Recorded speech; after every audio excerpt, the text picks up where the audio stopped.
오늘은 독서법에 관한 책을 소개하고자 합니다. 제가 즐겨 읽는 책 종류 중 하나가 책 읽기에 관한 책입니다. 독서가 취미이긴 하지만 사실 요즘 같은 디지털 세계에서 꾸준히 책을 읽는다는 게 쉬운 일은 아니지요. 이런 책을 즐겨 읽는 이유는 내가 잘 읽고 있나 점검하기에 좋고, 또 책에 관한 글을 쓴 작가들이 대부분 다도강들이기 때문에 이런 책에는 작가들이 추천한 책들이 자연스럽게 많이 등장합니다. 아무래도 독서를 하다 보면 내가 좋아하는 류의 책만 편협하게 읽을 때가 많아서 이런 책들을 보며 저자들이 추천해준 책들을 찾아보는 편입니다. 첫 번째 책은 독서는 절대 나를 배신하지 않는다. 사이토 다카시라는 메이지 대학 교수님의 독서 기술에 관한 책입니다. 바쁜 일상 가운데도 절대 거르지 않는 것이 매일 책 읽기라고 하는군요. 이 책은 초반에는 저자 본인이 느낀 것은 물론 유명인들이 말한 독서의 이로운 점에 관해 설명하고, 책 후반부에는 독서의 기술에 관해 나옵니다. 일단 책을 읽을 마음이 들어야 하고, 또 그 마음이 습관이 되어야 하고, 그 다음에 책을 읽기 시작했다면 실질적으로 책을 읽음으로 나에게 도움이 되어야 하기 때문이겠지요. 저자는 과거부터 현재까지 읽은 책에 당신이 어떤 사람인지 힌트가 담겨 있으니 책을 점검해 보라고 합니다.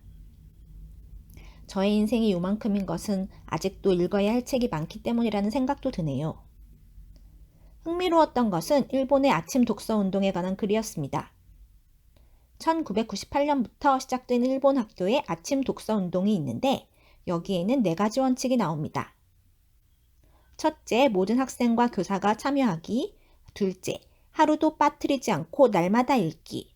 세 번째, 학생이 좋아하는 책 스스로 고르기. 네 번째, 독후감 쓰지 않고 그냥 읽기만 하기. 어때요? 실질적으로 독서 습관에 큰 효과를 본 운동이라고 하는데, 이 독서 운동의 핵심은 부담 없이 좋아하는 책을 읽는 것입니다. 두 번째 소개할 책에도 나오는 이야기인데요. 아이에게 독서 습관을 들이게 하려면 독후감을 쓰는 것을 강요하지 말라고 합니다. 먼저 책을 좋아하게 만들어야 하는 것이지요. 두 번째 책은 김희경님의 책 먹는 법입니다. 에디터이면서 다년간 독서 클럽을 운영한 노하우를 한 권의 책으로 만들었습니다. 저자가 실질적으로 책 읽기를 어떻게 하게 되었나, 읽기 시작할 때에는 어떻게 읽어야 하는가에 대해 나옵니다.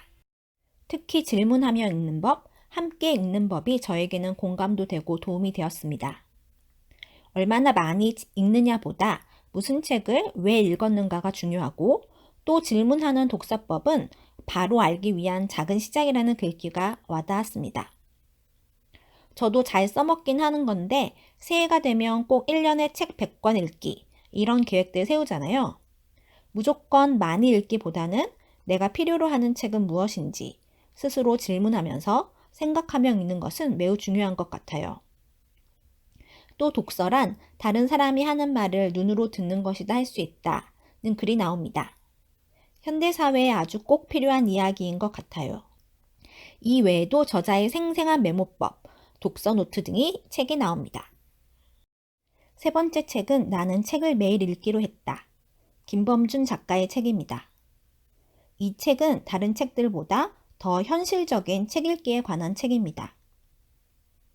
다독보다는 경쟁력 있는 책 읽기를 하라고, 실질적으로 나에게 도움이 되는 책 읽기를 권장하는 책입니다. 예를 들어 내가 업무의 프레젠테이션 스킬이 부족하다고 느끼면 그와 관련된 책 읽기를 먼저 하라는 것이지요. 또 저자는 독서라는 행위는 내가 읽을 책을 선별하는 것에서부터 시작하는 것이고, 책의 가치는 읽는 사람이 결정하는 것이기 때문에 책 선물이나 추천에 대해 부정적인 입장이었어요. 저는 개인적으로 책 선물이나 추천을 받는 것을 좋아하는데, 이 책을 보고 나니 제가 책 선물을 할 때에는 좀 더 신중해야겠다는 생각도 들었어요. 저자의 말대로 책을 선별하는 과정도 매우 즐거운 일이기 때문에 상대의 즐거움을 뺏을 수 있으니까요. 마지막 책은 프랑스 유명한 평론가 에밀 파게의 단단한 독서입니다. 이 책을 마지막으로 고른 이유는 이 책을 읽는데 실질적으로 가장 오랜 시간이 걸리기도 했고, 가장 생각을 많이 하면서 읽은 책이기 때문입니다.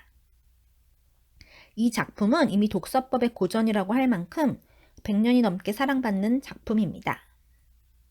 작가가 프랑스인이기 때문에 우리가 쉽게 접할 수 없는 프랑스 문학 작품에 관한 이야기가 많아서 저에게는 조금 어렵게 느껴지기도 했습니다. 그러나 책마다 읽는 방법을 왜 다르게 해야 하는지, 책의 종류에 따라 어떻게 읽어야 하는지 중요성이 잘 나와 있습니다. 저는 개인적으로 느리게 읽기, 비평가 읽기, 거듭하여 읽기가 와닿았습니다. 저는 고전문학 읽기를 좋아하는데 그동안 이유를 몰랐거든요. 근데 이 세 가지가 모두 포함되어야 읽기의 즐거움을 느낄 수 있기 때문이라는 것을 이 책을 보고 알게 되었지요. 독서의 정답은 없는 것 같아요. 읽는 사람이 어떤 목적을 가지고 읽느냐가 중요하지요. 저는 아직까지는 단순히 읽는 게 좋아서 하는 행위인데 그동안 독서를 하면서 느낀 점을 한마디로 말하면 인생을 풍요롭게 한다인 것 같아요.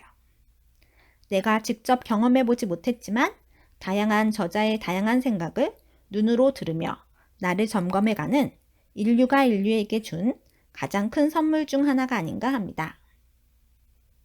오늘은 저도 그동안 내가 어떤 인생을 살았나 읽은 책들을 점검해 보아야겠어요.